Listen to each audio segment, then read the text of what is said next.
He thought it was just another business trip, another harmless night away from home. But when Jake Carter came back from the Ritz-Carlton after a night with his mistress, he didn't find his wife waiting. He found her wedding ring on his pillow and a goodbye note. His pregnant wife was gone. His life about to unravel. What happened next wasn't just betrayal, it was revenge, redemption, and ruin. A wife pushed to the edge, a husband losing everything, and a mistress with a secret darker than anyone imagined. Stay till the end, because justice, when it comes, will leave you breathless. If this story grips you, like, comment, share, and hit subscribe so you don't miss what happens when lies come full circle. The morning sun cut through the floor-to-ceiling windows of the Ritz-Carlton penthouse with an almost accusatory brightness. Jake Carter woke slowly, his head pounding from too much champagne, his mouth dry as desert sand. For a moment, he could not remember where he was.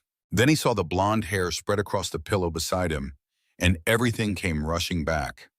Sienna Brooks, 29 years old, beautiful, in that calculated way that came from knowing exactly what men wanted to see. She was still asleep, her breathing slow and even, one bare shoulder exposed above the silk sheets. Empty champagne bottles littered the marble countertop.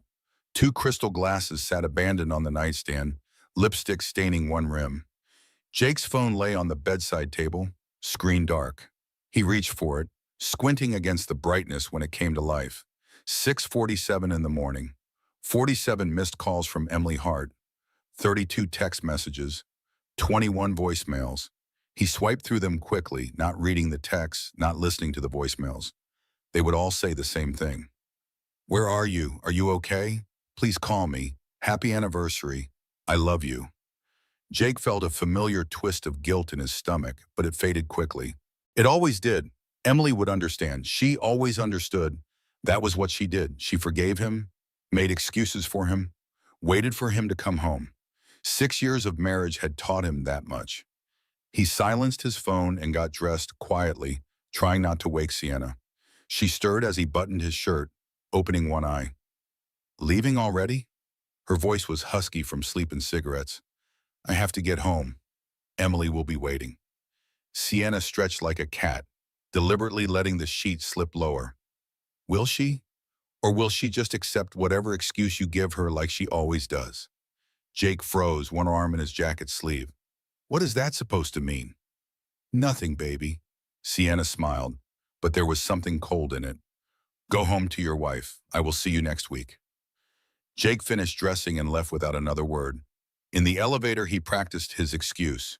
Emergency acquisition meeting. Client crisis in San Francisco. The words came easily now, after 6 months of practice. He had told so many lies that they felt more real than the truth. The drive from downtown Los Angeles to Pasadena took 45 minutes in morning traffic. Jake used the time to construct his story, adding details that would make it believable. He would say there had been complications with the Martinez account. He would say his phone had died. He would say he was sorry he missed their anniversary dinner. But these things happened in business. Emily would forgive him. She always forgave him. He pulled into the driveway of their house at 6:58 in the morning. The Spanish-style mansion looked peaceful in the early light, bougainvillea blooming pink and purple against white stucco walls. Jake had bought this house 5 years ago, back when his real estate development company was taking off, back when he thought he could have it all. He used the side entrance, hoping to slip in unnoticed. Maybe Emily was still asleep. Maybe he could shower, change clothes, erase the evidence of where he had been. Maybe she would never know. But the house felt wrong the moment he stepped inside. Too quiet, too still. The air had a waiting quality, like the pause before thunder. Jake climbed the stairs slowly, rehearsing his apology. He would be contrite but not too guilty, apologetic but not suspicious. He had this down to a science now. He pushed open the bedroom door, expecting to find Emily asleep, her pregnant belly rising and falling with each breath. At 8 months along, she slept poorly, waking every few hours to use the bathroom or adjust her position. He expected to find her tangled in sheets, her honey-colored hair spread across the pillow. Instead, he found the bed perfectly made.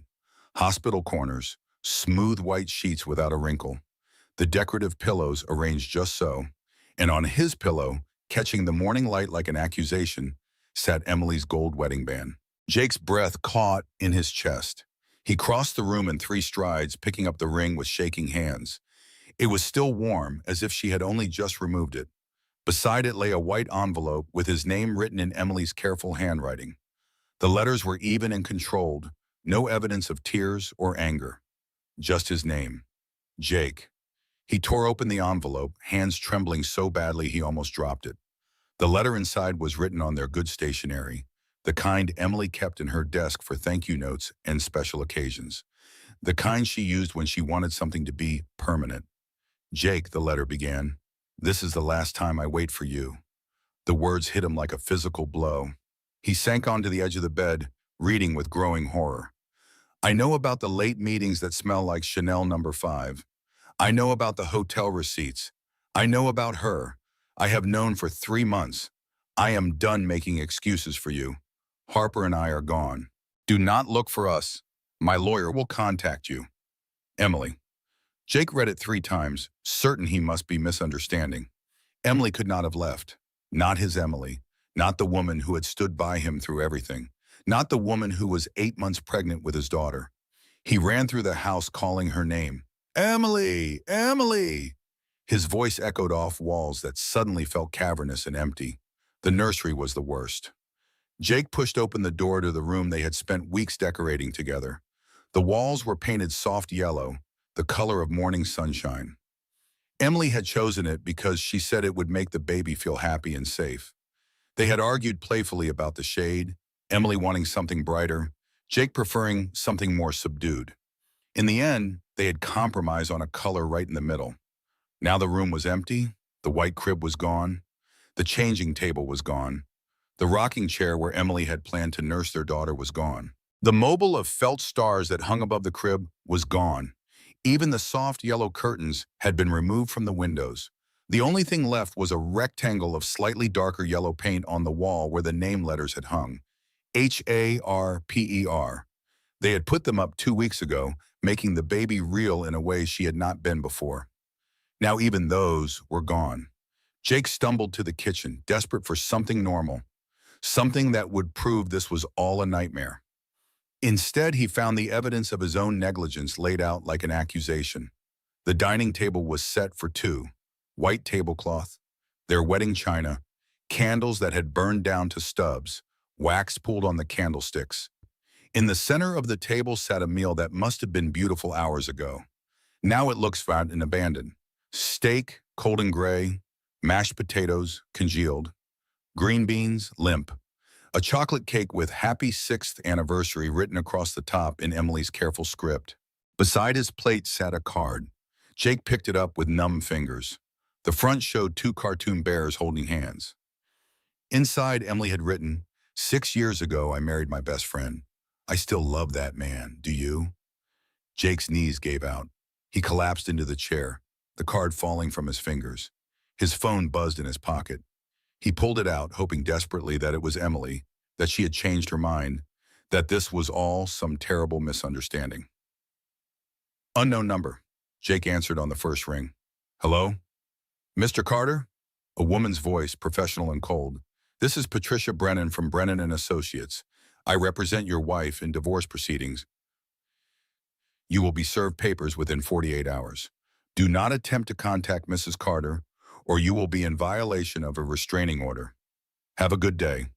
The line went dead before Jake could respond. He sat at the table for a long time, staring at the cold anniversary dinner, trying to understand how his life had imploded in the space of a single morning. Eventually, he tried Emily's phone. "The number you have dialed is no longer in service." He tried her sister Maggie. She answered on the 3rd ring. "Maggie, thank God, I need to talk to Emily. Is she—" Maggie hung up without saying a word. He tried Emily's father in Ohio, a man who had never fully approved of Jake, but had welcomed him into the family for Emily's sake. "Mr. Reed, I need to speak with Emily. She left and You are dead to this family, boy." The old man's voice shook with rage. "You hear me? Dead." Click. Jake checked his laptop, desperate for any way to reach Emily. He opened their bank account frozen pending legal proceedings. He checked their credit cards. All canceled. He checked Find My iPhone. Emily's device was no longer sharing its location. She had planned this. That realization hit him like a freight train. This was not some impulsive decision made in anger. Emily had prepared. She had hired a lawyer. She had moved money. She had packed and left while he was with Sienna, celebrating what he thought was a perfect crime. His perfect wife had planned the perfect revenge. Jake's phone buzzed again. This time it was a text from Sienna. Had fun last night. When can I see you again? He stared at the message, at the casual cruelty of it. Last night, while he was in bed with Sienna, Emily had been here, packing, leaving, taking their daughter and walking out of his life forever. Jake tried to call Sienna back, suddenly desperate to talk to someone, anyone who might understand. She answered cheerfully, "Jake, I was just thinking about you."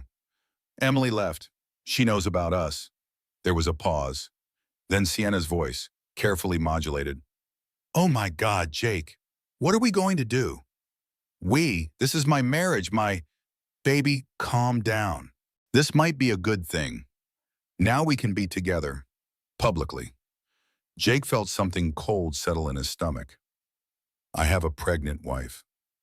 Had. Sienna's voice was gentle, as if explaining something to a child. You had a pregnant wife. Now you have me. And isn't that what you wanted all along? Jake hung up without answering.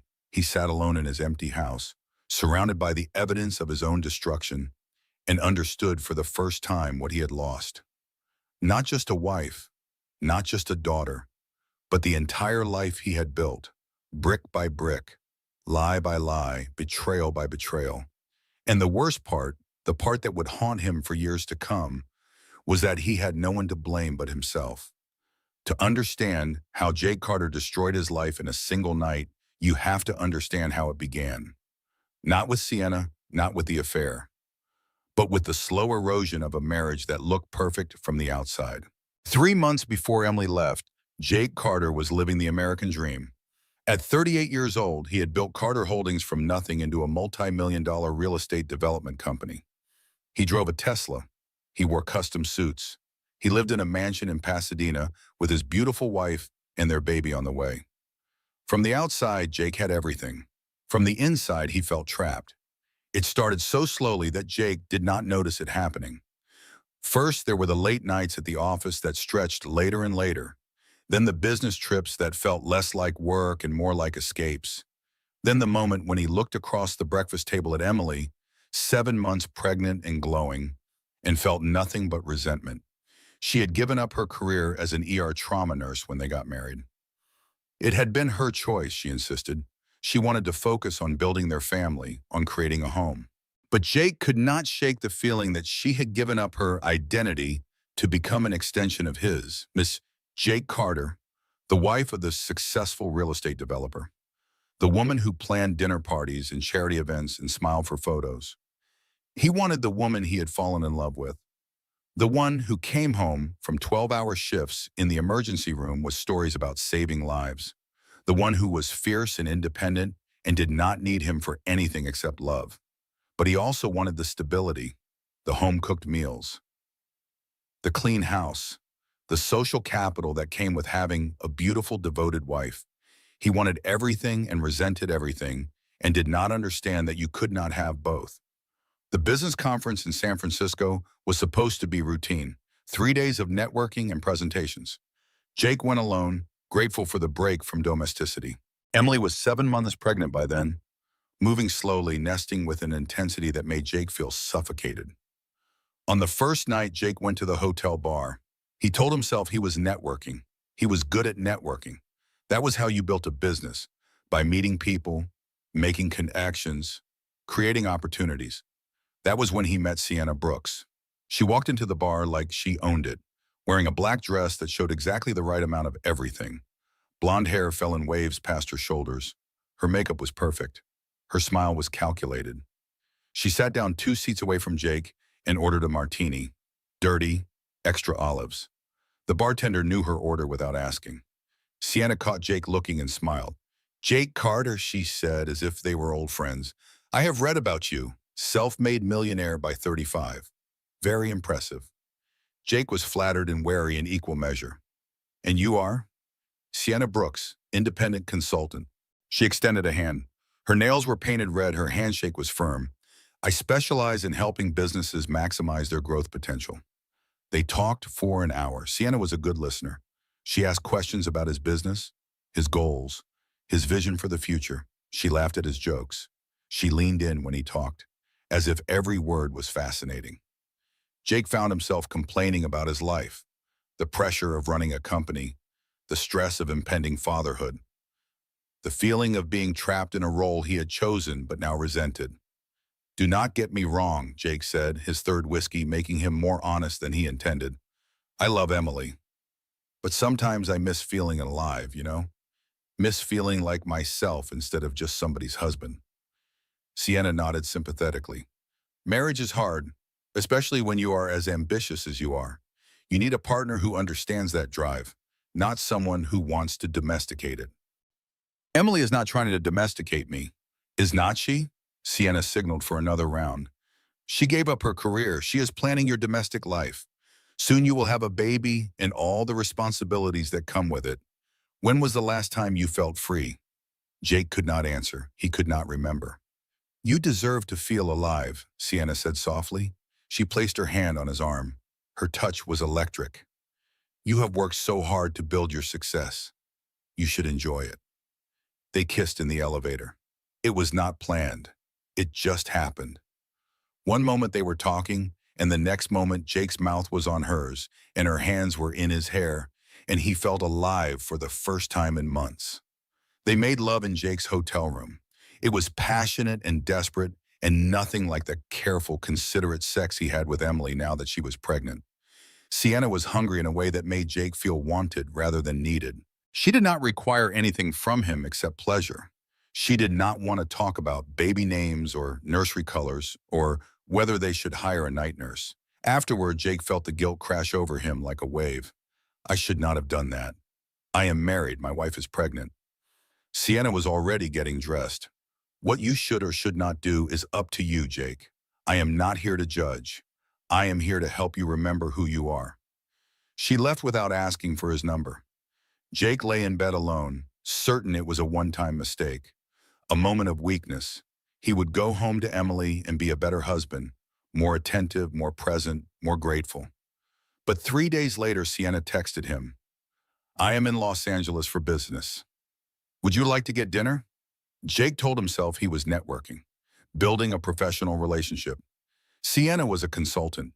Maybe she could help his business. They met at a restaurant in downtown Los Angeles, an expensive place with dim lighting and discreet booths where people went when they did not want to be seen. Sienna wore red. Jake could not stop looking at her. Tell me about your wife, Sienna said over appetizers. Emily, right? Jake was surprised by the question. What do you want to know? Everything. I want to understand what you are running from. I am not running from anything. Are you not?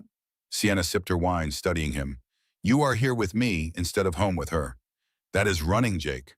Jake talked about Emily for an hour, how they met at a charity fundraiser 6 years ago, how Emily had been a nurse, saving lives, passionate about her work, how they got married after a year of dating, how Emily gave up her career because she wanted to focus on family, how somewhere along the way, the woman he married had become someone he did not recognize.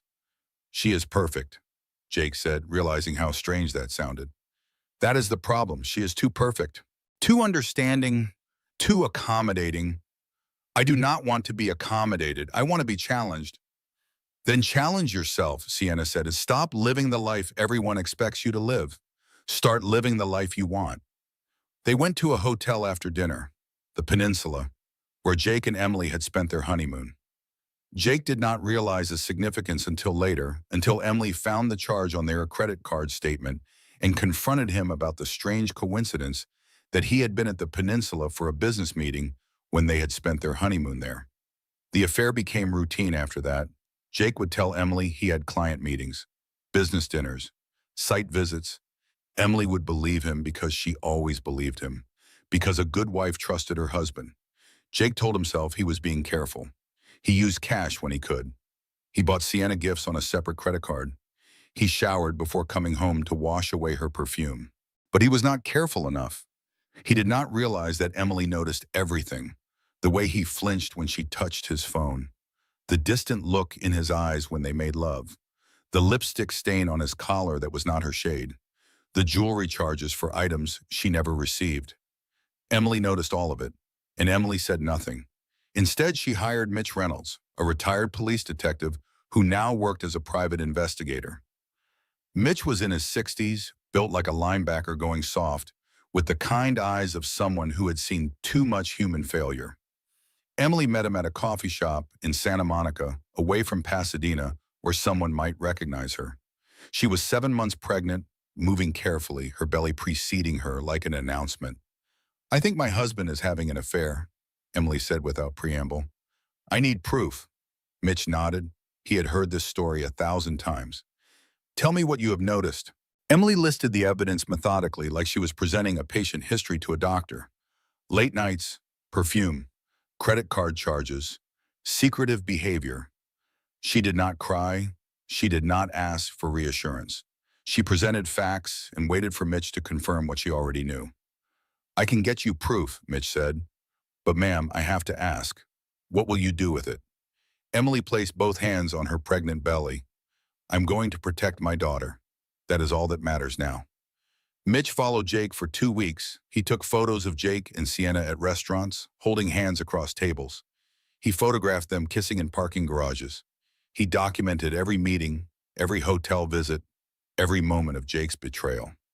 When Mitch delivered his report, Emily was 8 months pregnant. They met at the same coffee shop. Mitch slid a manila envelope across the table. "I am sorry, ma'am, but you should also know he has been taking money from your joint account. $47,000 in 3 months.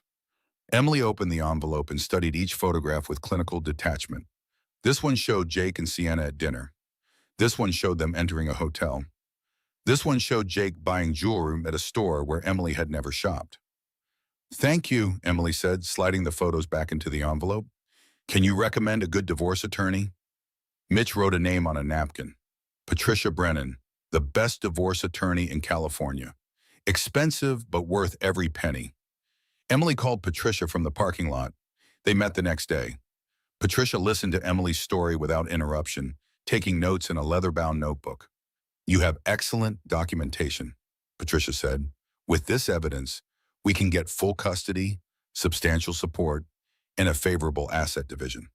"I do not want revenge," Emily said. "I want security. For my daughter, for myself." "Then let us make sure you get it." Over the next month, Emily prepared. She opened a separate bank account at a different bank and transferred her inheritance from her mother's estate, $85,000. Not enough to live on forever, but enough to start over. She photographed every financial document, every business record, every piece of evidence that might be relevant in divorce proceedings. She moved irreplaceable items to a storage unit: her mother's jewelry, baby photos, her grandmother's wedding ring, things Jake might try to keep out of spite. She downloaded 3 months of phone records, emails, credit card statements. She created a timeline of Jake's affair, documenting every lie, every betrayal, every dollar spent on his mistress. "This is bulletproof," Patricia told her. "When you are ready, we file." Emily wanted to wait until after the baby was born. She wanted one more chance for Jake to choose them, one more opportunity for him to be the man she married instead of the man he had become. So she planned an anniversary dinner. She made Jake's favorite meal. She wore a dress that barely fit over her pregnant belly. She set the table with candles and their wedding china. She wrote a card asking if he still loved the man she married. And Jake chose Sienna. He chose champagne in a penthouse over dinner with his pregnant wife. He chose lies over love. He chose immediate gratification over lasting commitment. And Emily chose herself. That night, while Jake celebrated his anniversary with his mistress, Emily went into early labor. Stress-induced contractions that came fast and hard. She called her sister Maggie. "It is time," Emily said through the pain. "Not the baby, it is time to go." Maggie arrived at midnight with a moving truck and 2 strong friends who asked no questions. They packed while Emily supervised, one hand on her belly, timing contractions. Baby furniture, Emily's clothes, important documents, every trace of Emily's presence. At 2:47 in the morning, Emily removed her wedding ring. The gold band had been on her finger for 6 years. 6 years of promises. 6 years of believing that love was enough. 6 years of learning the hard truth that love without respect was worthless. She placed the ring on Jake's pillow. She wrote the note on their good stationery. She took one final look at the house where she had thought she would raise her daughter. Then she walked out. Maggie helped her into the car. They drove south to San Diego, 120 miles away from the life Emily had built and the man who had destroyed it. Emily's contractions stopped after an hour. False labor, her body's way of telling her the stress was too much. She spent the rest of the night at Maggie's house, staring at the ceiling, wondering if she had made a mistake. But when her phone rang the next morning and Jake's name appeared on the screen, Emily knew she had made the only choice that mattered. She had chosen survival. And survival meant starting over without the man who had promised to love her forever and loved himself more. 48 hours after Jake found the ring and note on his pillow, he was sitting in his office trying to pretend his life had not imploded when a process server walked through the door. "Jake Carter?" "Yes." "You have been served." The man dropped a thick manila envelope on Jake's desk and left without another word. Jake's business partner, Derek Holland, stood in the doorway, watching with barely concealed disgust. Jake opened the envelope with shaking hands. Petition for dissolution of marriage. The words swam before his eyes. Petitioner, Emily Rose Reed Carter. Respondent, Jacob Michael Carter. The petition was 47 pages long. Each page was another nail in Jake's coffin. Request for emergency spousal support, $15,000 per month. Request for full legal and physical custody of minor child Harper Rose Carter, unborn. Request for 50% of all marital assets, including real property, business interests, and retirement accounts. Restraining order requiring respondent to maintain minimum distance of 50 feet from petitioner. The evidence attachments were worse. 3 months of credit card statements, every suspicious charge highlighted in yellow. Hotel receipts, restaurant bills, jewelry purchases. A timeline of Jake's affair documented with the precision of a trauma nurse who knew how to keep accurate records. There were photographs. Jake and Sienna holding hands across a restaurant table. Jake and Sienna kissing in a parking garage. Jake entering a hotel with Sienna at 6 p.m. and leaving at 11 p.m., his shirt untucked and his tie loose. Every moment of his betrayal, captured and cataloged and presented to a judge who would decide his future. "Tell me this is not what I think it is," Derek said from the doorway. Jake could not look at him, could not meet the eyes of the man who had been his friend since business school, who had taken a chance on him when Carter Holdings was just an idea and a loan. "Derek, I can explain. The company credit card charges, the business trips, Jesus Christ, Jake." Derek walked into the office and closed the door. "Did you use company money to screw around on your pregnant wife?" Jake wanted to lie. The lie was right there, ready to deploy. It was a misunderstanding. The charges were legitimate. Someone had made a mistake. But the evidence was overwhelming. And Derek was already pulling up records on his phone, scrolling through months of expenses. $127,000, Derek said, his voice dangerously quiet. "You embezzled $127,000 from our company to fund an affair. I was going to pay it back." "You were going to pay it back." Derek laughed, but there was no humor in it. "We are partners, Jake. 50-50. You stole from me. You stole from our employees. You put this entire company at risk because you wanted to play house with some woman." "It was not like that." "Then what was it like? Explain it to me." Derek sat down, arms crossed. "Explain how you look your pregnant wife in the face every morning and then spend our company's money on hotels and jewelry for your mistress. Explain how that works." Jake had no explanation. He sat there in his expensive leather chair in his corner office with its view of downtown Los Angeles, and he had no words. "I need to call the other partners," Derek said finally. "We are going to have an emergency meeting." "Derek, please, we can work this out."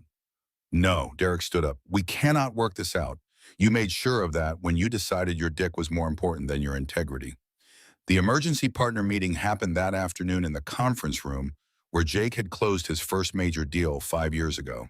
6 men and 2 women sat around the table, people who had trusted Jake, people who had built their careers on the success of Carter Holdings. Derek presented the evidence, the credit card statements, the timeline, the total amount embezzled. $127,000 over 3 months. The choice is simple, Derek said. We force Jake out and hope his personal scandal does not destroy us. Or we press charges and publicly distance ourselves from his fraud. You would send me to jail? Jake could not believe what he was hearing. We are partners. We're partners. Ours, said Maggie Lawson, their CFO, past tense. You broke that partnership when you started stealing from us. The vote was unanimous. Jake would be forced to sell his share of the company at a 60% discount. He would resign immediately. He would sign a non-compete agreement prohibiting him from working in real estate development in California for 5 years. Or they would press criminal charges for embezzlement. Jake signed the papers that afternoon with a single signature. He lost the business he had spent 10 years building, the company that bore his name, his entire professional identity. His phone rang as he was clearing out his office. Unknown number. He answered anyway, desperate for any lifeline. Is this Jake Carter? Yes. Who is this? This is Jennifer Morrison from the Los Angeles Times. I am writing a story about your divorce and wanted to get your comment on the allegations of infidelity and embezzlement. Jake hung up. The story would run whether he commented or not. By tomorrow morning, everyone in Los Angeles would know that Jake Carter, the self-made real estate developer, had thrown away everything for an affair. His reputation, built over a decade of hard work, would be destroyed in a single news cycle. Meanwhile, 120 miles south in San Diego, Emily was in labor. She had made it to 36 weeks before her body decided it was time. The contractions started at 7 p.m. while she was eating dinner at Maggie's house. By 8 p.m., they were coming every 5 minutes. By 9 p.m., Emily was in the car on the way to St. Mary's Medical Center. Maggie was driving, trying to stay calm, while her sister groaned through contractions in the passenger seat. We are almost there, Em. Hold on. I am not going anywhere, Emily managed between breaths. That is the problem. They arrived at the hospital at 9:30. Emily was 7 centimeters dilated. The baby was coming fast. The nurse asked for Emily's emergency contacts. My sister Margaret Reed, that is it. What about your husband? Should we call him? Emily, breathing through another contraction, said clearly, I do not have a husband. Maggie held Emily's hand while they wheeled her to a delivery room. She stayed through the epidural and the long wait as Emily dilated the final 3 centimeters. She stayed while Emily pushed, crying not from pain, but from fear and anger and grief for the man who should have been there, but had chosen to be somewhere else. You are so strong, Maggie whispered. You are the strongest person I know. I do not feel strong. I feel alone, there. You are not alone. I am here. I am not going anywhere. At 11:47 p.m., Harper Rose Carter entered the world weighing 6 pounds 8 ounces, with her father's dark hair and a cry that could wake the dead. The doctor placed her on Emily's chest, and Emily felt something break open inside here. Not pain, something bigger. Love so fierce it felt like violence. Hi, baby girl, Emily whispered. I am your mom, and I am going to protect you from everything. I promise. Outside in the hospital parking lot, Jake sat in his car watching Emily's window. He had found out about the labor through a mutual friend's Facebook post. Congratulations to Emily Carter on the birth of baby Harper. He had driven 2 hours from Los Angeles, speeding the entire way, certain that if he could just see Emily, just explain, everything would be okay. But when he tried to enter the hospital, security stopped him. Sir, I need you to step back. That is my wife up there. That is my baby being born. The security guard checked his clipboard. Mrs. Carter has a restraining order against you. You cannot be on hospital property. You do not understand. I am the father. Sir, if you do not leave immediately, I will call the police. Jake stood in the hospital entrance. So close to his daughter's birth, but separated by a legal barrier he had created through his own actions. He could see people coming and going, excited fathers carrying flowers, grandparents with balloons, families united in joy. And he was alone in a parking lot, locked out of the most important moment of his life. His phone rang. Sienna. He sent it to voicemail. It rang again. His mother. He ignored it. It rang a third time. Patricia Brennan, Emily's attorney. He answered. Mr. Carter, this is Patricia Brennan. I am calling to inform you that your daughter, Harper Rose Carter, was born at 11:47 p.m., weighing 6 pounds 8 ounces. Both mother and child are healthy. You will be notified of paternity test scheduling and visitation arrangements house through your attorney. Any attempt to contact Mrs. Carter directly will result in your arrest for violation of the restraining order. Congratulations on becoming a father. The line went dead. Jake sat in his car until dawn, watching the window of Emily's room, crying for the first time since he was a child. He cried for his marriage. He cried for his business. He cried for his daughter, born into a world where her father had already failed her before she took her first breath. As the sun rose over San Diego, Jake understood with terrible clarity what he had lost. Not just a wife, not just a daughter, but his entire sense of self. The man he thought he was had never existed. He had been playing a role, convincing himself he could have everything while giving nothing. And now he had nothing. No marriage, no business, no reputation. Just a daughter he was not allowed to meet and a mistress who had already stopped answering his calls. Jake drove back to Los Angeles in the early morning light, back to his empty house where the nursery stood empty and the anniversary dinner still sat on the table, a monument to his own failure. He poured himself a drink at 8 in the morning, then another, then another. By noon, he was drunk enough to call Sienna. "Hey, baby," she answered cheerfully. "I have been thinking about you." Emily had the baby. "Oh, a girl. Harper." There was a pause. "Oh, well, congratulations." "I could not see her. They would not let me in the hospital." Another pause. Longer this time. "Jake, maybe this is a sign. Maybe this is the universe telling you it is time to let go of that old life and embrace the new one. With me." Jake felt something cold settle in his stomach.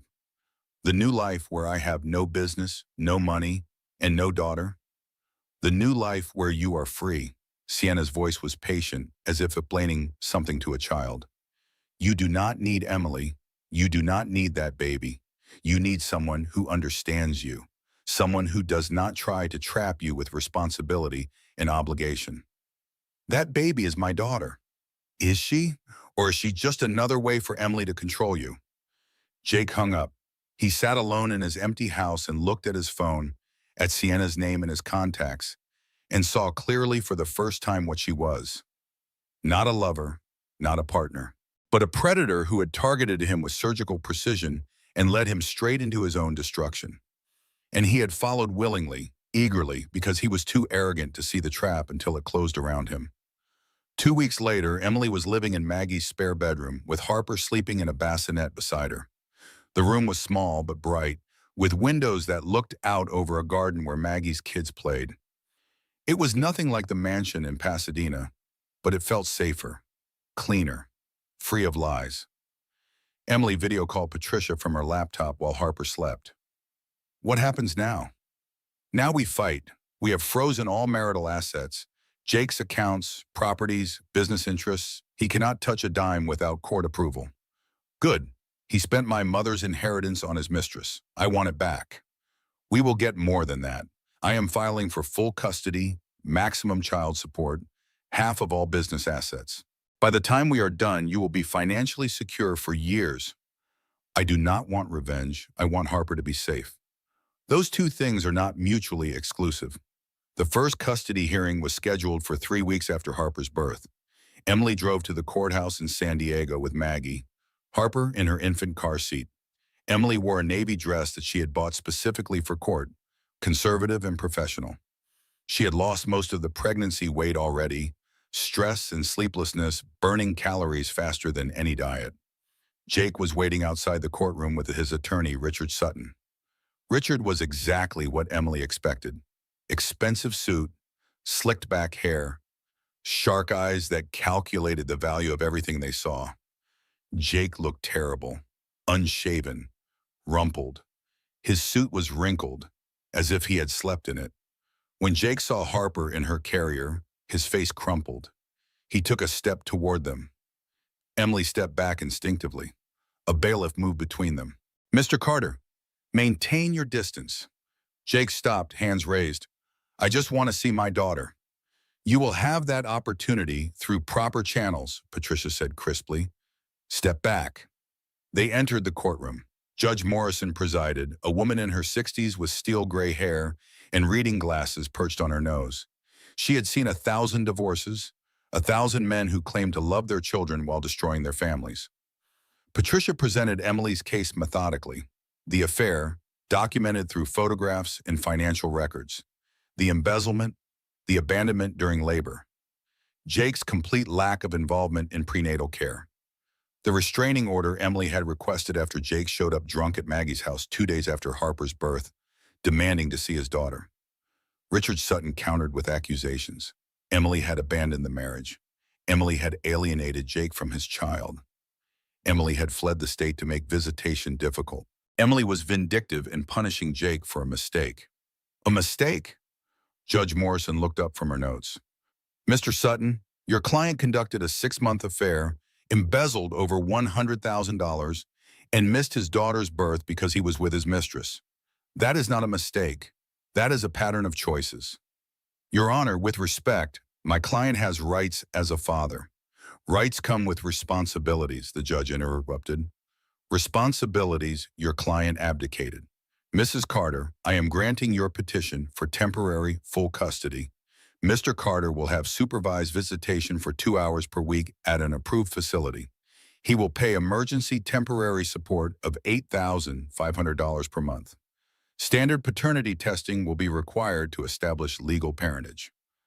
Jake stood up. Your Honor, please. She is my daughter. Then you should have acted like her father, Judge Morrison said. Court adjourned. Emily walked out of the courthouse feeling like she could breathe for the first time in months.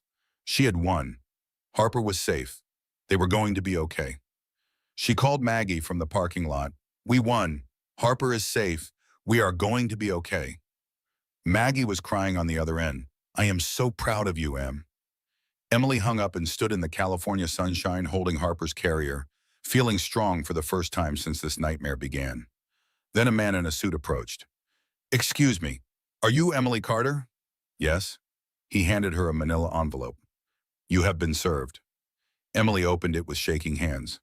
Petition for emergency custody modification. Evidence of parental unfitness. Inside were documents claiming Emily was an unfit mother, claiming Harper might not be Jake's biological child, claiming Emily had alienated Jake from his daughter and fled the state to avoid proper custody proceedings. The first battle was over. Emily had won, but the war was just beginning. The story broke on TMZ 3 days before the emergency custody hearing. Real estate mogul's wife in paternity scandal. The headline appeared at 8 a.m. on a Tuesday morning. By 9 a.m. it had been picked up by every gossip site and local news outlet in Southern California. By 10 a.m. Emily's phone was exploding with notifications. She was at Maggie's house, feeding Harper, when the first text arrived, a friend from her old nursing job. Em, is this true? Call me. Emily opened her social media. The notifications were overwhelming. 347 on Facebook, 212 on Instagram, strangers commenting on photos from years ago, people she had not spoken to since high school sending messages. Is your baby really his? The TMZ article was brutal. Sources close to the Carter divorce claim Emily Carter may have been unfaithful during her marriage. Jake Carter's legal team has presented evidence suggesting Harper Carter may not be his biological child. The evidence includes photographs of Emily with an unidentified man and hotel receipts suggesting multiple affairs. The photographs were AI-generated deepfakes, though Emily did not know that yet. They showed her at restaurants with a man who did not exist. They showed her entering hotels she had never visited. They showed her in intimate poses with someone who had been digitally created from scratch. Sienna Brooks had paid $15,000 to a tech expert on the dark web to create these images. She had used Emily's Facebook photos as source material, generating dozens of realistic fakes showing Emily in compromising positions. The hotel receipts were easier.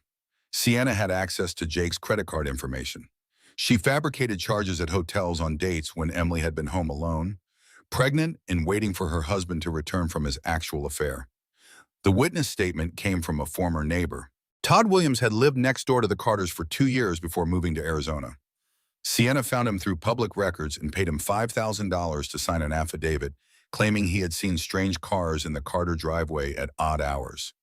Men visiting when Jake was traveling for business. None of it was true, but it looked true, and in the age of social media, appearance was enough. Emily's phone rang, her father calling from Ohio. "Emily, I just got an email with some news article. What is going on?" Emily was crying now, Harper fussing in her arms, responding to her mother's distress. "Dad, it is not true. None of it is true. Harper is Jake's daughter. I never cheated. Someone is lying." "I believe you, honey. Of course I believe you. But this is everywhere. My friends are calling me. People at church are asking questions. What are we going to do?" "I do not know. I have to call my lawyer." Emily hung up and called Patricia. "Have you seen the TMZ story?" "I'm looking at it now. Emily, this is Jake's legal team. This is their strategy. They are going to destroy your reputation to win custody." "But it is all lies. I never cheated. Those photographs are not real." "I know, but proving that will take time. And meanwhile, the damage is done." The damage was catastrophic. Emily went to the grocery store that afternoon because they needed diapers and formula. She wore sunglasses and a baseball cap, trying to be invisible. But a woman in the diaper aisle recognized her. "You should be ashamed of yourself." Emily looked up, startled. The woman was in her 50s, well-dressed, carrying a basket of organic produce. "Excuse me? That poor man, working so hard to provide for his family, and you are out cheating on him and lying about who fathered your baby. You are disgusting." Emily felt Harper squirming in the carrier against her chest. "You do not know what you are talking about." "I know what I read. Gold digger, baby trapper. You are what is wrong with women today." Emily ran out of the store, Harper crying, both of them in tears. She sat in her car in the parking lot and sobbed until she could not breathe. The legal consequences came faster than Emily could process. Judge Morrison ordered an emergency hearing. She ordered immediate paternity testing through a court-approved laboratory. She ordered Child Protective Services to open an investigation based on the allegations of Emily's unfitness as a mother. The social worker arrived at Maggie's house 2 days later. Her name was Jennifer Park, mid-40s, exhausted eyes that had seen too many broken families. She inspected the spare bedroom where Emily and Harper slept. She opened the refrigerator and cupboards. She examined Harper, checking for signs of neglect or abuse. "Do you use drugs or alcohol, Mrs. Carter?" "No, never." "Have you ever harmed your child?" "Of course not. I am a nurse." "I would never hurt Harper." "Ma'am, I am required to investigate all allegations. If you could provide a urine sample for drug testing, that would help us close this case quickly." Emily provided the sample. Clean, obviously, but the investigation would take weeks to complete. And until it was complete, CPS had the authority to take Harper if they deemed it necessary for the child's safety.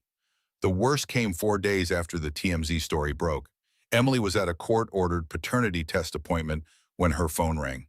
Maggie, sobbing. "Em, you need to come home right now." "What is wrong? Is Harper okay?" "CPS is here. They are taking her." Emily ran out of the medical clinic, still wearing the hospital bracelet from the blood draw.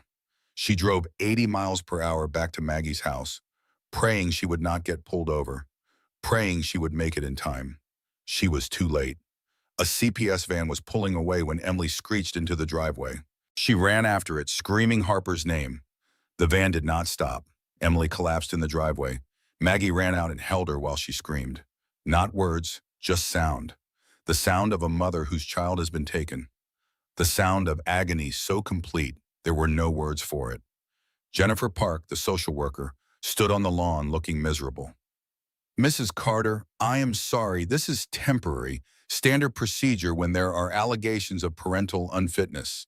If your drug test is clean and the home inspection passes, we will return Harper within 48 hours. She needs me. She is only 3 weeks old.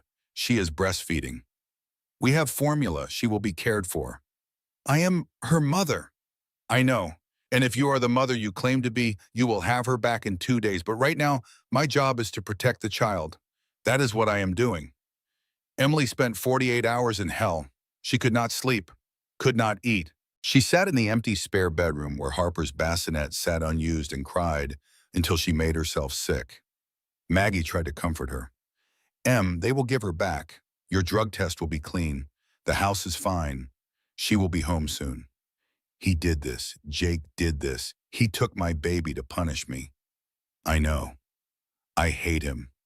I hate him so much I can barely breathe. The 48 hours passed. The drug test came back clean. The home inspection passed.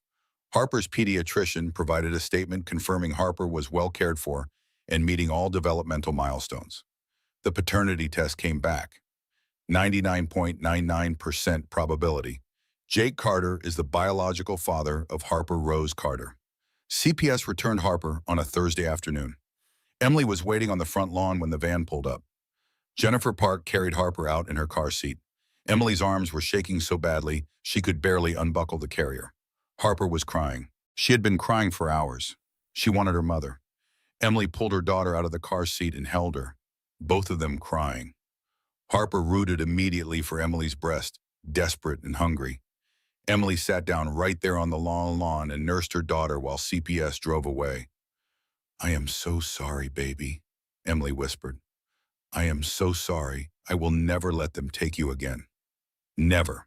But the damage was done. The story of Emily's alleged infidelity had gone viral. Even after the paternity test proved Harper was Jake's daughter, the doubt remained. People still commented on Emily's social media, still sent hateful messages, still called her a liar and a gold digger. Emily applied for nursing jobs. She had excellent credentials, years of ER experience, glowing recommendations from her previous employers. But every application was rejected. Hospital HR departments Googled her name and found the TMZ article, found the accusations, found the scandal. No one wanted to hire the woman from the paternity scandal. Too much liability, too much drama. Maggie's small boutique suffered too. Customers stopped coming. Someone wrote "homewrecker" on the front window in spray paint. Someone left a dead rat on the doorstep with a note that said, "This is what cheaters deserve." Emily's life had become a nightmare from which she could not wake up. And it was all based on lies. Patricia's investigator, a man named Frank Reynolds, who specialized in digital forensics, analyzed the photographs. It took him 3 days to prove they were artificially generated using deep learning algorithms. The faces were real, the bodies were real, but they had never existed together in the same physical space. Frank traced the images to a burner account that had been created 2 weeks before they appeared online. The account had been accessed from an IP address in West Hollywood that belonged to a coffee shop with public Wi-Fi. But the payment for the deepfake creation came from a PayPal account registered to a shell company in Delaware. And that shell company had received a wire transfer of $15,000 from an account owned by Sienna Brooks. She did this, Emily said, staring at the evidence. Jake's mistress did this. Looks that way, Frank said. She paid a professional to create fake evidence, then leaked it to the media to destroy your reputation. Can we prove it? In court? Eventually. But it will take time. And meanwhile, the damage is done. Emily filed a police report. The detective was sympathetic, but not optimistic. Ma'am, cybercrime cases are difficult to prosecute. The evidence is offshore. The perpetrators use encryption and anonymizers. We will investigate, but I need you to understand this could take months or years to resolve. And in the meantime, my reputation is destroyed. I am sorry, that is the reality. Emily sat in Patricia's office and tried to figure out how to survive. I cannot get a job. I cannot afford an apartment. I am living with my sister with a 3-week-old baby and no income. How am I supposed to fight this? We fight in court. We present the evidence. We prove the allegations are false. And we sue Jake and Sienna for defamation, emotional distress, and intentional infliction of harm. That will take years. Yes, it will. Emily went home and held Harper, rocking her while she slept. She thought about giving up, thought about signing over custody to Jake in exchange for enough money to disappear, thought about running away from this nightmare and starting over somewhere no one knew her name. But then Harper opened her eyes and looked at her mother with complete trust, complete faith that Emily would protect her, keep her safe, be there no matter what. And Emily decided to fight. Not because she was strong, not because she was brave, but because she was Harper's mother. and that meant she did not get to quit. 3 months after Harper's birth, Emily had $847 in her checking account. $28,000 in legal fees had consumed her inheritance. Moving costs, medical bills, and everyday expenses for a newborn had taken the rest. She sat at Maggie's kitchen table with her laptop open, staring at her bank balance, trying to figure out impossible math. Rent for even a small studio apartment in San Diego, $1,800 per month. Daycare so Emily could work, $1,200 per month. Utilities, food, diapers, formula to supplement breastfeeding, $600 per month. She needed $3,600 per month minimum to survive. She had $847 total. Harper fussed in her bouncy seat, and Emily picked her up automatically, settling her daughter against her shoulder while she clicked through job applications. She had applied to 42 nursing positions in the past month, 42 rejections. Her phone rang. Patricia Brennan. Emily, we need to talk about legal fees. I know, I am sorry. I just need a little more time to stop. I am not calling to pressure you for payment. I am calling to tell you I am going to work pro bono for the rest of this case. Emily's throat tightened. Patricia, you cannot do that. You have been more than generous already. I can and I will. Emily, I have been a divorce attorney for 30 years. I have seen a lot of bad men do a lot of terrible things to good women. But what Jake and Sienna did to you is beyond anything I have encountered. I will not let them win because you ran out of money. Emily cried, the kind of tears that come from relief so overwhelming it felt like pain. Thank you. Thank you so much. Do not thank me yet. We still have a long fight ahead. After she hung up, Emily looked at Harper. We have help, baby girl. We are not alone. But Emily had never felt more alone in her life. Jake's lawyers were delaying support payments with every legal tactic available. First, they claimed Emily had not provided adequate financial documentation. Then they claimed she was cohabiting with Maggie and therefore did not need financial support. Then they claimed Jake's income had decreased substantially due to his forced exit from Carter Holdings, so he could not afford the court-ordered amount. Judge Morrison was losing patience. At a hearing in early December, she addressed Jake's attorney directly.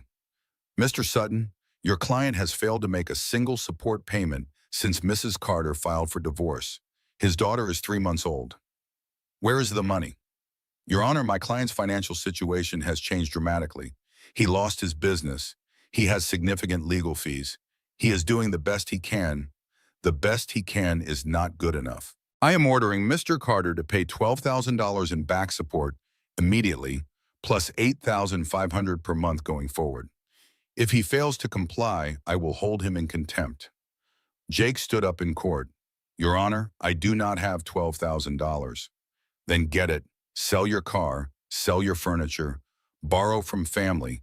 I do not care how you get it, but you will pay what you owe to support your child. Jake slumped back into his seat, defeated. Emily should have felt victorious. Instead, she felt exhausted. The money would help, but it would not undo the past 3 months of poverty and desperation.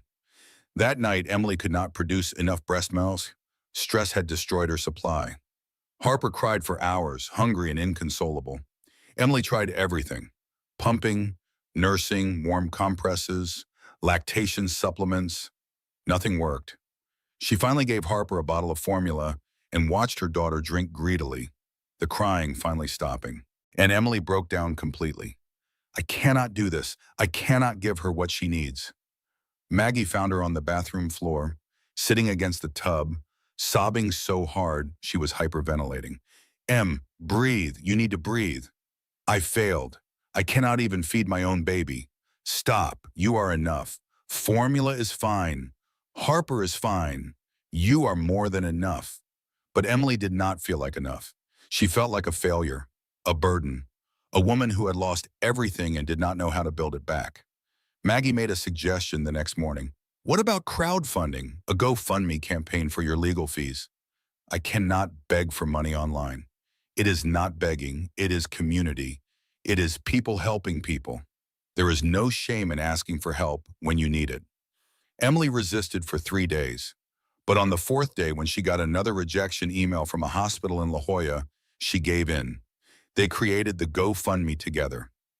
Help Emily fight for her daughter. They told the story carefully, focusing on facts rather than emotions. Emily's dedication to being a good mother, the false accusations, the legal battle for custody, the need for funds to continue fighting. They included a photo of Harper, 3 months old, smiling at the camera. Emily was terrified no one would donate. She expected judgment and cruelty. Instead, in 24 hours, strangers donated $3,400. The comments made Emily cry. "Stay strong, Mama. You are doing amazing." "I went through something similar. It gets better. I promise. Your daughter is lucky to have you. Do not give up. Your ex-husband is a coward. You are a warrior. This reminded me of my sister's divorce. Sending love and support. My daughter is watching you fight and learning what strength looks like."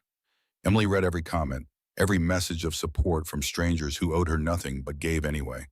She cried reading them, but they were tears of hope instead of despair. The crowdfunding gave Emily enough money to survive for 2 more months. But more importantly, it gave her something she had lost: faith that goodness existed in the world. Patricia found irregularities in Jake's business records while reviewing the financial disclosures for the divorce. Derek Holland, Jake's former business partner, had provided documentation showing Jake had embezzled not just from affair expenses, but had been inflating his salary and diverting company funds for personal use for over a year. Total amount, $173,000. "This is fraud," Patricia said, "criminal fraud. If we present this evidence, Jake could face jail time. Will it help with custody? It will show a pattern of dishonesty and criminal behavior. It will absolutely help." CPS officially closed their investigation in January. Allegations unfounded, no evidence of parental unfitness. Case closed. Emily kept the letter. She framed it and hung it in Harper's room as a reminder that the truth had prevailed. Judge Morrison sanctioned Jake's legal team in February for filing frivolous motions and wasting court time. "Mr. Sutton, you have filed 6 emergency motions in 4 months. Every single one has been denied. If you continue this pattern, I will report you to the state bar for unethical conduct." The sanctions required Jake to pay $15,000 for Emily's legal fees related to defending against the false accusations. Money Jake did not have. Money he had to borrow from his mother. Small victories, tiny steps forward. Emily collected them like precious stones, building a foundation one win at a time. In March, Emily got a call from Children's Hospital San Diego. They wanted to interview her for an ER nurse position. "Your resume is impressive, Mrs. Carter." "It is Miss Reed now. I'm going back to my maiden name." "Miss Reed, we understand you have had some personal difficulties recently." Emily waited for the rejection. Here it came. The scandal had followed her again, but the hospital administrator surprised her. "I want you to know we Googled you. We read the articles. We also read the court documents showing the allegations were false. We believe in second chances here. More importantly, we believe in the truth." Emily cried in the interview. Unprofessional, but she could not help it. They offered her the $78,000 salary, benefits, flexible scheduling for single parents. She could work 3 12-hour shifts per week, giving her 4 days at home with Harper. Emily called Patricia from the hospital parking lot. "I got a job, a real job." "That is wonderful, Emily. See, things are starting to turn around." Emily picked up Harper from Maggie's house that afternoon, holding her daughter close. "We are going to be okay, baby. We are going to make it." And for the first time since Jake found the ring and note on his pillow, Emily believed it. 6 months after Harper's birth, Emily's life had settled into a manageable rhythm. She worked night shifts at Children's Hospital 3 days per week. Harper stayed with Maggie on those nights, and Emily pumped breast milk during her breaks to leave bottles. It was not perfect, but it was sustainable. Emily had her own apartment now, small but hers. 1 bedroom, so Harper slept in a crib next to Emily's bed. The furniture came from thrift stores and Craigslist.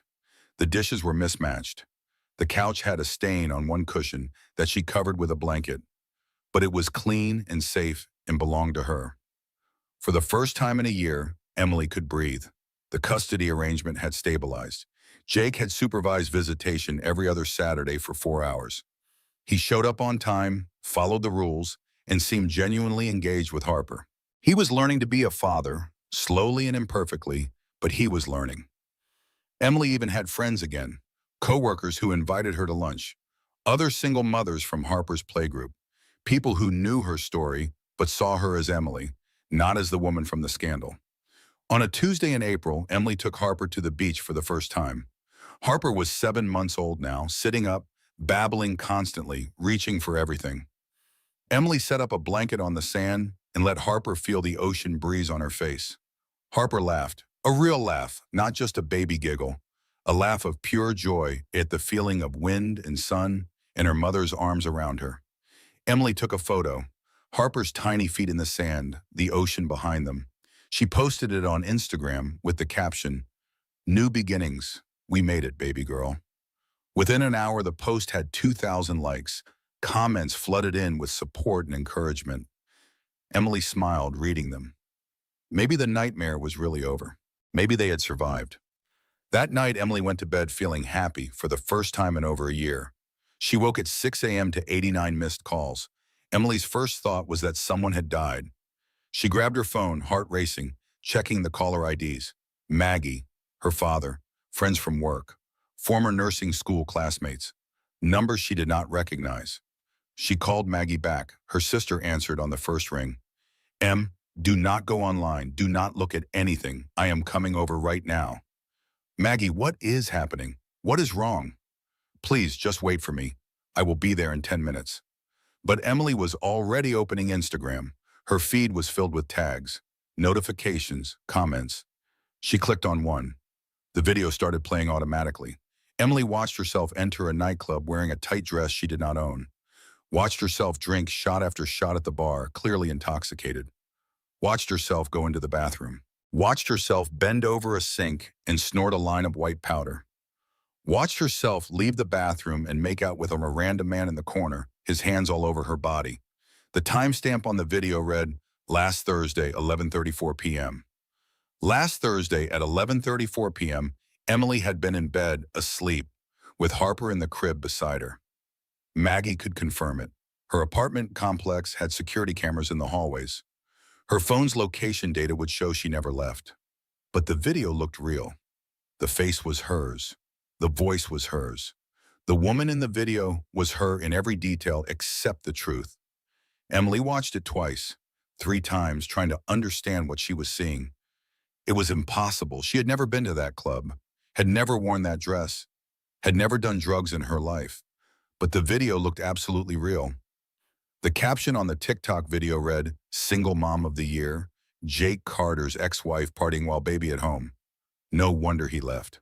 The hashtag Emily Carter Exposed was trending, 2.3 million views, and climbing.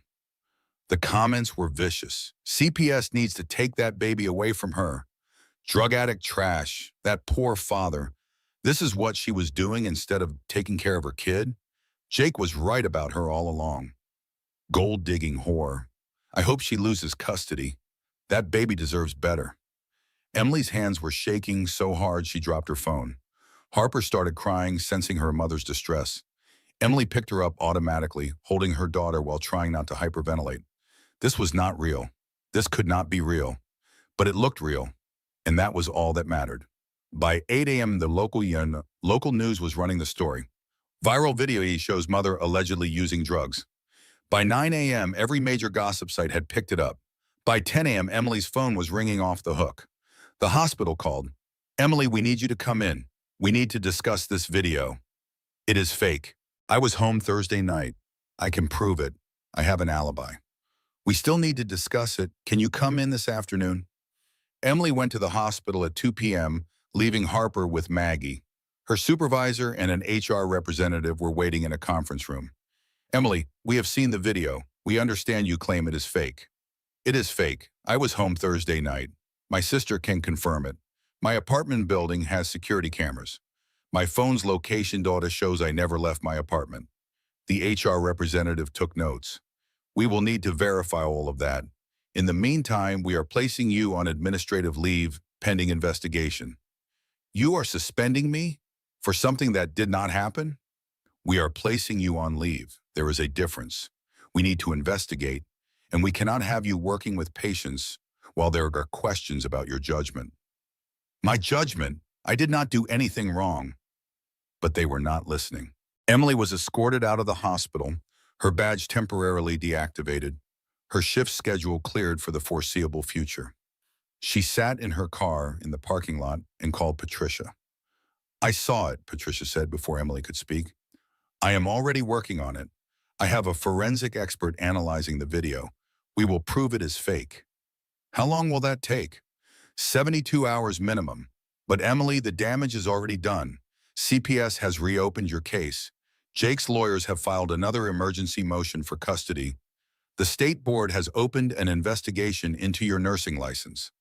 My nursing license? Patricia, I did not do anything. I know, but we have to prove it. And proving takes time. Emily drove home in a daze. Maggie was waiting with Harper, who was crying inconsolably. She wanted her mother. Emily held Harper and tried to explain what was happening. But how do you explain to a 7-month-old baby that someone had created a false version of reality designed to destroy your life? The forensic expert, a man named Dr. Robert Harris, who specialized in deepfake detection, analyzed the video frame by frame. He measured facial landmarks. He tracked pixel patterns. He analyzed lighting inconsistencies and digital artifacts. After 72 hours, he provided his report. This video is definitively artificial intelligence generated using deep learning algorithms. The face has been digitally mapped onto a body double. The audio has been synthesized using voice cloning technology. The subject, Emily Reed, was never physically present in the location shown. But 72 hours was too long. In those 3 days, Emily's life imploded again. The hospital fired her. Administrative leave became termination when they decided they could not handle the public relations nightmare. Even though the video was fake, the association was too toxic. Someone smashed Maggie's boutique windows with a brick. The note attached said, "This is what happens to drug addicts." CPS arrived at Emily's apartment on Friday afternoon. Jennifer Park, the same social worker from before, looking miserable. "Miss Reed, I have to take Harper again, pending investigation resolution." No, you cannot do this again. The video is fake. I have proof." "I have seen the forensic report, but the process takes time. My supervisor insists we err on the side of caution." Emily screamed. She screamed and fought and begged, but CPS took Harper anyway. Emily collapsed on her apartment floor after they left. Maggie found her there an hour later, sobbing so hard she could barely breathe. "I cannot do this anymore. She took everything. My job, my baby, my life. I have nothing left." Maggie sat down beside her sister on the floor. "Then we take it back. We fight harder. We do not let them win." "How? How do we fight when they keep destroying me with lies?" "We prove the lies. We find out who did this, and we make sure they pay." Patricia's investigator traced the video to a burner TikTok account. The account had been created 6 days before the video appeared. It had been accessed from public Wi-Fi at multiple locations in West Hollywood. But the payment for creating the deepfake came from a cryptocurrency wallet that had received Bitcoin from an account registered to a shell company. And that shell company had received a wire transfer of $8,000 from Sienna Brooks's personal bank account. "She did it," Emily said when she saw the evidence. "That woman did this to me." Frank Reynolds, Patricia's investigator, nodded. "She paid someone on the dark web to create the video, used your social media photos as source material, then leaked it to destroy your custody case." "Why? What does she get from this?" "She wants Jake, but she wants Jake with money. If you lose custody, Jake's child support obligations decrease substantially. He has more money to spend on her." Emily felt something break inside her. This was not about Harper. This was not even about Jake. This was about money. Sienna was trying to destroy Emily's life over money. Can we prove it? We have a paper trail, but prosecution will be difficult. Deepfake creation isn't illegal in California yet. Distribution with intent to defame is civil, not criminal. We can sue, but that takes years. What about the FBI? Frank looked up. What about them? Deepfake pornography and harassment crosses state lines. That makes it a federal crime, does it not? Frank smiled. You are right. Let me make some calls. Patricia contacted the FBI's White-Collar Crimes Division. Agent Maria Torres had been with the FBI for 15 years, specializing in fraud and identity theft. She listened to Emily's story with the calm attention of someone who had heard 1,000 variations of human cruelty. You are right that deepfakes crossing state lines fall under federal jurisdiction, Agent Torres said, but I need you to understand that prosecution is difficult. Most deepfake cases are civil matters, not criminal. What about the fraud? Emily asked.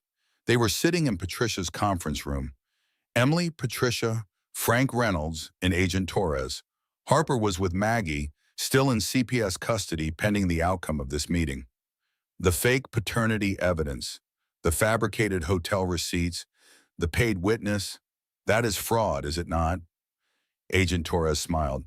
Now that I can work with. Tell me everything about Sienna Brooks. Frank presented the results of his investigation. Sienna's financial records, her shell companies, her payment to the deepfake artist. But then he presented something else. Something he had been digging into for weeks. Sienna Brooks has done this before, Frank said. I found 3 other men in the past 5 years. All wealthy, all married, all ended up divorced and broke. He pulled up files on his laptop. Robert Martinez, Phoenix, 2019, self-made commercial real estate developer. Met Sienna at a conference, had an affair, wife divorced him, lost half his assets, paid Sienna $50,000 in what he called a consulting fee 6 months later. David Miller, Seattle, 2020, tech startup founder.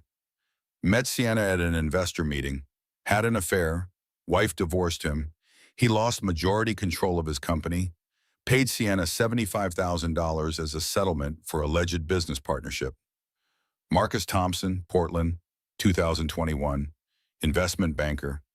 Met Sienna at a charity gala, had an affair, wife divorced him, lost his position at his firm, paid Sienna $100,000 to avoid her going public with claims of sexual harassment. Agent Torres leaned forward. How much total? Across 7 victims over 5 years, $4.2 million. That is a pattern that is prosecutable fraud. Agent Torres ran Sienna's name through federal databases, warrants in Nevada for fraud, warrants in Arizona for identity theft. She had been operating under the radar for years, moving between states, changing her name slightly, always staying just ahead of prosecution. We have been looking for her, Torres said. Your case gives us jurisdiction and fresh evidence. Are you willing to help us trap her? Emily looked at Patricia. What would that involve?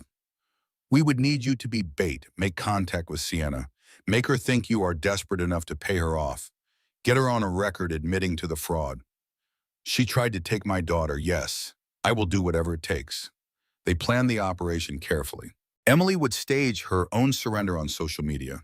She would post about being done fighting, about wanting peace, about being willing to drop the custody battle in exchange for a financial settlement. Then Emily would post about a fake inheritance, $250,000 from her grandmother, just enough to be tempting. Sienna was at Jake's condo when she saw Emily's posts. Jake had let her move in after he lost the mansion. She told him it was temporary until she found her own place. But weeks had turned into months, and Sienna showed no signs of leaving. Jake was at work managing apartment complexes for minimum wage when Sienna scrolled through Emily's Instagram. Your ex just inherited $250,000. Jake barely looked up from his laptop. Good for her. Maybe she will finally leave me alone. Or maybe she will use it to fight you harder. Hire better lawyers. Drag this out for years. I do not care anymore, Sienna. I am tired of fighting. Sienna felt something cold in her stomach. Jake was losing interest. He was broke, broken, and barely functional. She needed to eliminate Emily completely and then extract what she could from Jake before moving on to her next mark. She texted Emily from a burner phone that night. I have evidence that will destroy your custody case. Photos of you that will make the deepfake look tame. Pay me $150,000 or I release everybody. You have 48 hours. Emily, sitting in Patricia's office with FBI agents listening, read the text and felt her heart racing. This was it. The trap was working. She texted back, hands shaking. How do I know you will really delete everything? Sienna's response came immediately. You do not, but you cannot risk it. Meet me Thursday, 7 p.m., Balboa Park. Bring cash. Agent Torres smiled. She took the bait. Now we set the trap. Emily would wear a wire. FBI surveillance would record everything. If Sienna confessed to any part of the scheme, they could arrest her on federal charges. Patricia warned Emily one more time. Sienna is dangerous. If she suspects this is a setup, she will not. I am just a desperate mom who will do anything for her kid. That is what she expects to see. That is what I will show her. Meanwhile, Jake was going through Sienna's laptop. She had left it open while she showered, and Jake, suspicious after months of lies, decided to look. What he found made him physically ill. Folders full of other men's names, financial records showing payments to tech experts, templates for fake evidence, contact lists for blackmail victims, draft emails to future marks, and a folder labeled the Carter Protocol, detailing every step of her plan to seduce Jake, destroy his marriage, and extract money before disappearing. Jake was not a mark. He was victim number 7. Sienna came out of the shower to find Jake holding her laptop. What is this? Jake, I can explain. You destroyed Emily on purpose. This was never about us. This was about money. Sienna's face changed. The mask of affection dropped, replaced by cold calculation. Do not be naive. It is always about money. You made me miss my daughter's birth. You turned me into a monster. You destroyed my family, my business, everything. For what? For $4 million spread across a dozen men? 4.2 million. And you were the easiest of all of them. All I had to do was smile and tell you that you were special. Jake felt something break inside him. You are sick. I am realistic. You wanted excitement. I gave it to you. You chose this, Jake. Every step of the way you chose this. She was right. That was the worst part. Sienna had not forced him to betray Emily. She had simply provided the opportunity, and Jake had taken it eagerly. But that did not mean she should get away with destroying other lives. Jake called Emily. He violated the restraining order. He did not care anymore. Jake, you cannot call me. She is planning something. Emily, Sienna is dangerous. She has done this before. 2 other men. She is a con artist. I know. You know how? Thursday.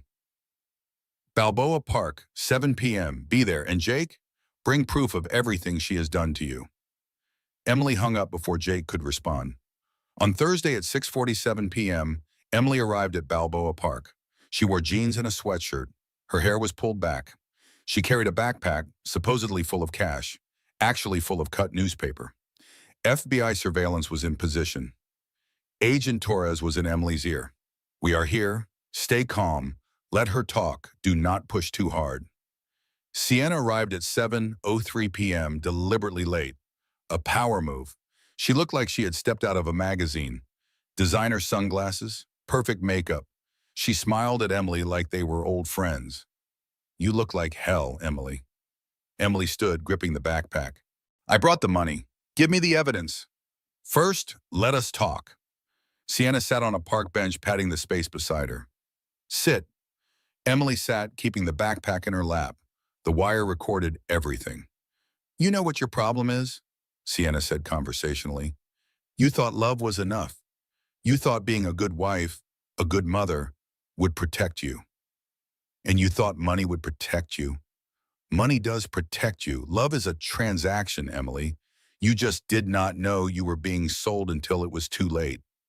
Emily forced herself to stay calm. Did you ever care about Jake? Even a little? Sienna laughed. Care, honey, I targeted him 6 months before we even met. Read about him in Forbes 40 under 40. Self-made millionaire with assets. Married, which meant easy to manipulate with guilt. Perfect mark. So the affair was business. The deep fake was insurance. And this? Sienna gestured at Emily. This is retirement money. Emily heard Jake's voice behind them. Tell her about the others. Sienna turned. Jake, what are you doing here? Jake emerged from the trees. He looked terrible, unshaven, exhausted but determined. I needed to hear it. All of it. Sienna stood. Jake, she set this up. No, you set all of this up. Emily is just finishing it. Jake pulled out his phone, playing audio he had recorded from Sienna's laptop. Tell her about Robert Martinez in Phoenix. Tell her about David Miller in Seattle. Tell her about the $1.2 million you stole from them. Sienna's face changed. Jake, shut up. I went through everything. Your files, your bank accounts, your playbook. You have done this 7 times. You destroy families and steal money, and you probably would have gotten away with it again if you had not been so greedy. Sienna realized too late. This was a trap. She ran. FBI agents emerged from surveillance positions. Agent Torres identified herself. Sienna Brooks, FBI, you are under arrest for wire fraud, identity theft, extortion, cyber stalking. Sienna fought. Agents tackled her on the grass. She screamed obscenities at Emily while they cuffed her. You stupid bitch! You ruined everything. Emily stayed calm. No, you did that yourself. Jake handed his laptop to Agent Torres. Everything is on here, all her victims, all her fraudulent accounts, the proof you need. Torres looked at Jake. Mr. Carter, you are also going to need to answer questions about your involvement. I know. I will cooperate with everything. I just needed her to stop hurting people. Emily and Jake made eye contact across the park. For the first time since she left, they were on the same side. I am sorry, Jake said, for all of it. You deserve better. Emily nodded. Yes, I did. Sienna was arraigned the next day. Federal charges, wire fraud, identity theft, extortion, cyber stalking, conspiracy to commit fraud. The FBI connected her to 11 victims across 7 states. Total theft and fraud, $6.8 million. The trial lasted 3 months. Sienna's defense tried to argue entrapment. They claimed she was a victim of Jake's manipulation. They claimed the FBI had coerced her. None of it worked. The evidence was overwhelming. She was found guilty on 47 counts. At sentencing, Judge Patricia Patterson showed no mercy. Miss Blake, you have demonstrated a pattern of predatory behavior spanning years. You have destroyed families, stolen millions, and shown no remorse. You will serve 15 years in federal prison followed by 5 years supervised release. You will pay restitution to all victims. Sienna was led away in handcuffs in an orange jumpsuit. The cameras captured every moment. Emily watched from the gallery, holding Harper. Justice, finally. Jake cooperated fully with the FBI and avoided prosecution for embezzlement in exchange for testimony. But he lost his real estate license due to professional ethics violations. He got a job as a property manager for an apartment complex, making $40,000 per year. He started attending Alcoholics Anonymous after realizing he had been using alcohol to numb his guilt. He went to therapy twice per week to understand how he had become the kind of man who could destroy his own family. He showed up for Harper, every scheduled visit, on time, engaged, learning to be the father his daughter deserved. The final divorce settlement came 18 months after Harper's birth. Emily received full legal and physical custody. Jake received supervised visitation progressing to unsupervised based on his continued sobriety and therapy attendance. Child support, $3,200 per month based on Jake's reduced income. No alimony. Emily did not want it. Jake kept his small condo. Emily received $180,000 from remaining marital assets. It was not the mansion in Pasadena, but it was enough to start over. 3 years after the night Jake found the ring and note, Emily Reed stood in her corner office at Children's Hospital San Diego and looked out over the bay. She had earned this office. Charge nurse, leadership position, $94,000 salary. She had done it, on her own, without Jake's money, without anyone's pity. She had rebuilt her life from ashes. Harper was 3 years old now, a confident, curious toddler who loved books and music and asking endless questions. She split her time between Emily's 2-bedroom apartment and Jake's small house in El Cajon.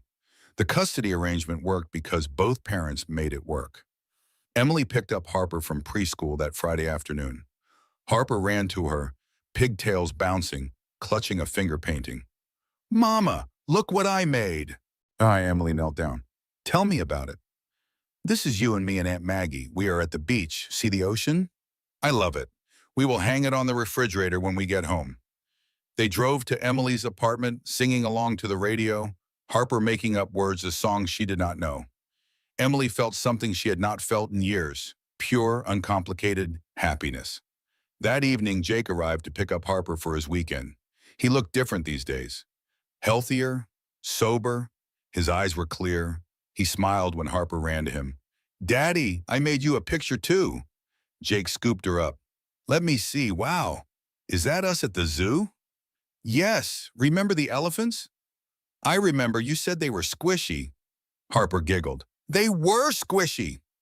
Jake caught Emily's eye over Harper's head, a moment of shared parenting, a moment that said, "We are doing okay. Our daughter is happy." "She has been talking about the aquarium all week," Emily said. "She wants to see the jellyfish." "Jellyfish it is. I will have her back Sunday at 5. "Jake?" "Yeah?" "Thank you for helping stop Sienna. I know that was hard." Jake's voice was thick with emotion. "It was the least I could do. After everything I've touched, He stopped, cleared his throat. "You are a good mom, Em. Harper is lucky to have you." Coming from Jake, those words meant something. They meant he understood what he had thrown away, what Emily had built from the ruins he created. Jake drove away with Harper buckled into her car seat, singing a song about jellyfish she had learned at preschool. Emily stood in the driveway of her apartment complex and realized she was crying.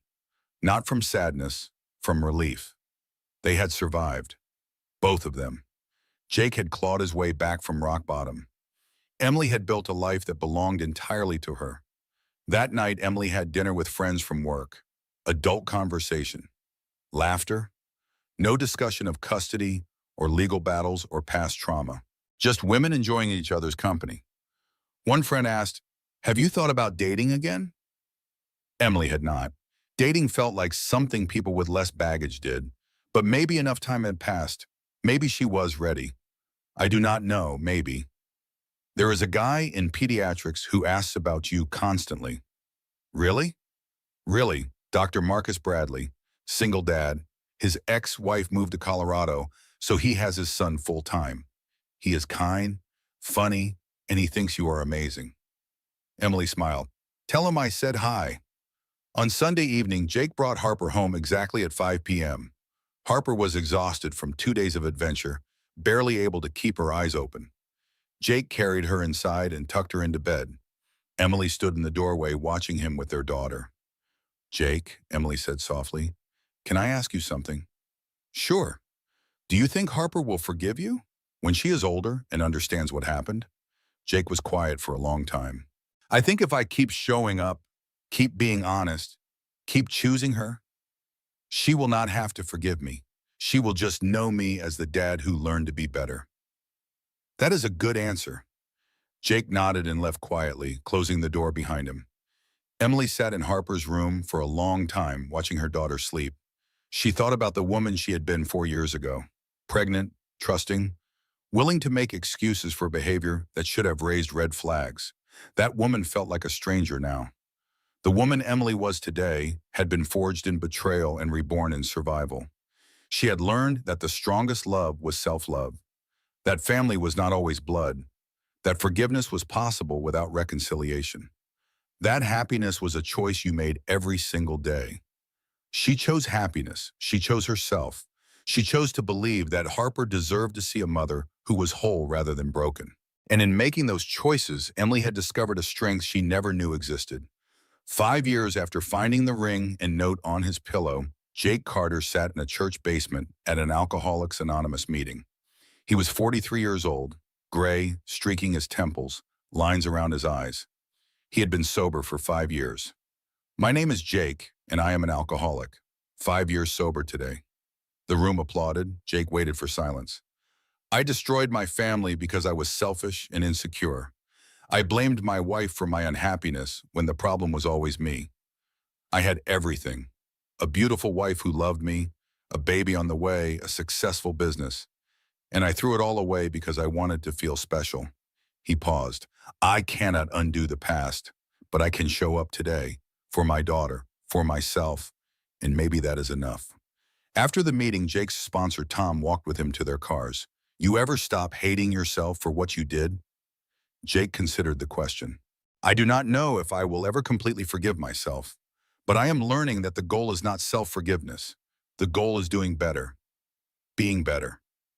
You are doing that, Jake. Jake drove to Emily's house to pick up Harper for their weekend camping trip. Harper was 8 years old now, in third grade, a confident girl who loved books and soccer. She hugged him at the door. Hi, Dad. Ready for camping? Absolutely. You packed everything? Yes, Dad. She rolled her eyes with perfect 8-year-old exasperation. Emily appeared in the doorway with Marcus beside her. They had been married for 3 years. Marcus had been patient, kind, never trying to replace Jake in Harper's life. Have fun camping, Emily said.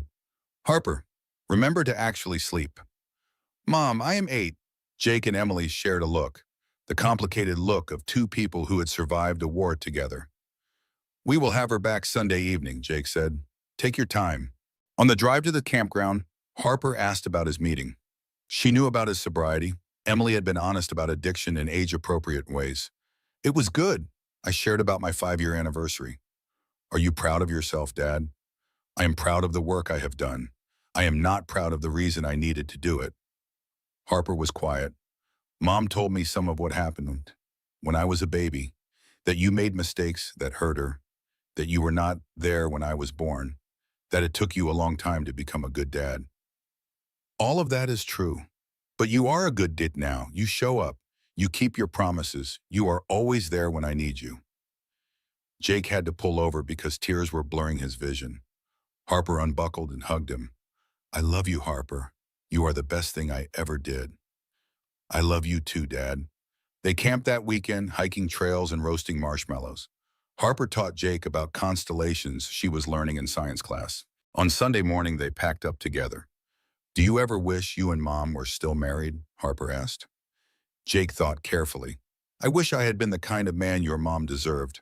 I wish I had made different choices so we could have been a family the way we planned. But I am also glad that your mom found happiness with Marcus. And I am grateful you get to see what a healthy relationship looks like. Yeah, I think so too. They drove back to San Diego. When they arrived, Marcus and Emily were planting flowers in the front yard. Harper ran to show them photos. Jake started to leave, but Emily called him back. Jake, wait. She walked over. They stood in the driveway where 8 years ago, Jake had returned from a night with his mistress to find his life destroyed. Harper told me she asked you about us. I tried to answer honestly without making her feel responsible. I know. You are a good father, Jake. I want you to hear that from me. You made terrible mistakes, but you did the work to become better. Not every man does that. Thank you, Emily. That means more than you know. We are all just doing our best. You, me, Marcus, Harper. We are all just trying to be better than we were yesterday. Jake nodded. I should go. Take care, Jake. He drove away, looking in his rearview mirror at Emily standing in the yard with Marcus and Harper, living the life she had built from ruins. Jake had lost everything. And in losing everything, he had found the one thing that mattered, the ability to be proud of who he was becoming. That evening, Emily tucked Harper into bed. Mom, are you happy? Like really happy? Emily looked at her daughter, her miracle, her reason for being brave enough to leave. Yes, baby, I really am. Are you happy? Yeah, I mean, school is boring sometimes, but yeah, I am happy. Good. That is all I ever wanted. Emily kissed Harper's forehead and turned off the light. She walked downstairs where Marcus was reading. He looked up and smiled. She sat beside him and he put his arm around her. Outside, the San Diego evening was warm and peaceful. Inside, Emily felt the quiet contentment of a life built on honest foundations. No rings on pillows, no goodbye notes, no betrayal hidden behind lies. Just a woman who had survived the worst and built something beautiful from the wreckage. Just a family held together by choice rather than obligation. Emily thought about the woman she had been 8 years ago, pregnant, trusting, willing to make excuses. That woman felt like someone from another lifetime. The woman she was now had been forged in betrayal and reborn in survival. She had learned that the strongest love was self-love, that family was not always blood, that forgiveness was possible without reconciliation. That happiness was a choice made every single day. She had chosen happiness. She had chosen herself. She had chosen to believe that Harper deserved to see a mother who was whole rather than broken. And in making those choices, she had discovered a strength she never knew existed. 20 years after finding the ring and note on his pillow, Jake Carter attended Harper's medical school graduation. He sat in the back of the auditorium at UC San Diego, watching his 33-year-old daughter walk across the stage to receive her medical degree. Dr. Harper Rose Carter, emergency medicine resident. Emily sat in the front row with Marcus. They had been married 18 years. Emily was 54 now, still running her clinic for underserved single mothers. Marcus was 57, a retired teacher who volunteered with at-risk youth. When Harper's name was called, everyone stood and cheered. Emily cried. Marcus cried. Jake cried. After the ceremony, they gathered for photos. Harper in her white coat, diploma in hand, surrounded by her complicated family. Get one with just Harper and her parents, the photographer suggested. Emily and Jake stood on either side of Harper. For a moment, they were a family again. Not the family they had been, but a family nonetheless. Harper put her arms around both of them. Thank you, both of you, for everything. Emily looked at Jake over their daughter's head. 20 years of complicated history passed between them in a glance. At dinner that evening, Harper made a toast. I want to thank my mom for showing me what strength looks like, for teaching me that leaving is sometimes braver than staying, for proving you can rebuild your life from nothing and create something beautiful. Emily's eyes filled with tears. And I want to thank my dad for showing me that people can change, that mistakes do not have to define you forever, that showing up consistently matters more than getting it right the first time. Jake looked away, overwhelmed. And I want to thank Marcus for being the example of what a good man looks like, for loving my mom the way she deserves. She raised her glass. To complicated families and second chances. Everyone drank, everyone cried. Later, Emily stood in her kitchen with Marcus, washing dishes in comfortable routine. Are you okay? Marcus asked. Today was a lot. I am good, really good. I was just thinking about that night 20 years ago. When I left, when I drove to Maggie's with Harper, about to be born, and no idea how we would survive. And look at you now, look at Harper.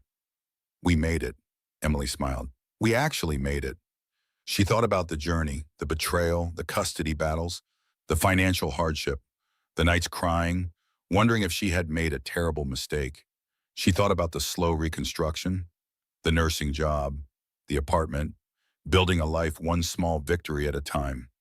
She thought about meeting Marcus, learning to trust again, discovering she could love without losing herself. And she thought about Harper, her fierce, brilliant, compassionate daughter who had grown up watching her mother survive.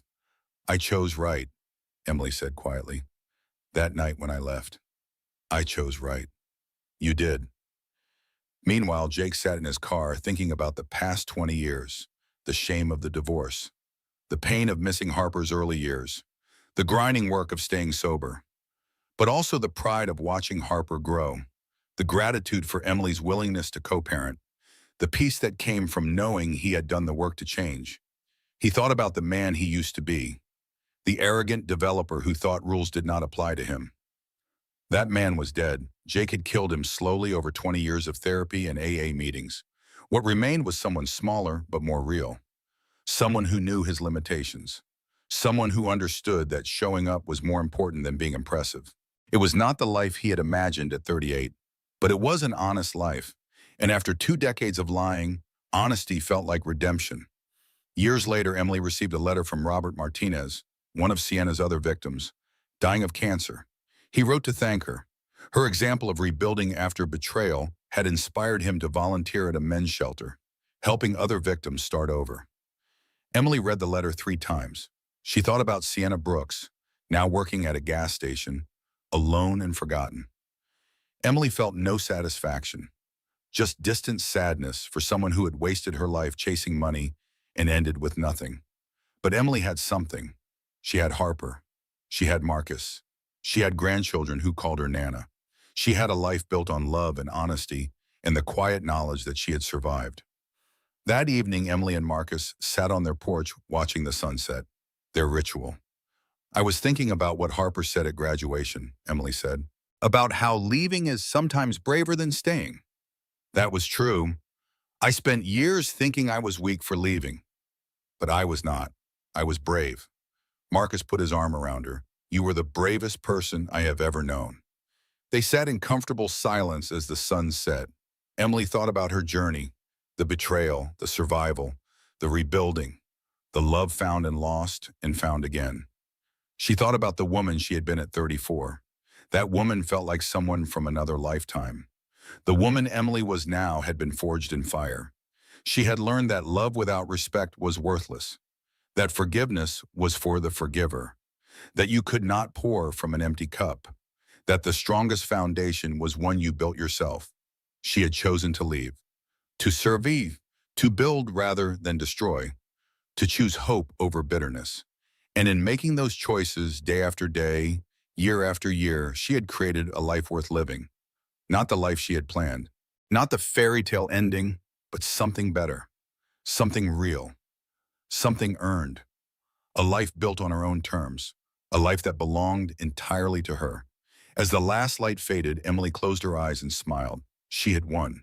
Not by destroying her enemy, not by reclaiming her husband, not by becoming rich or powerful. She had won by becoming free.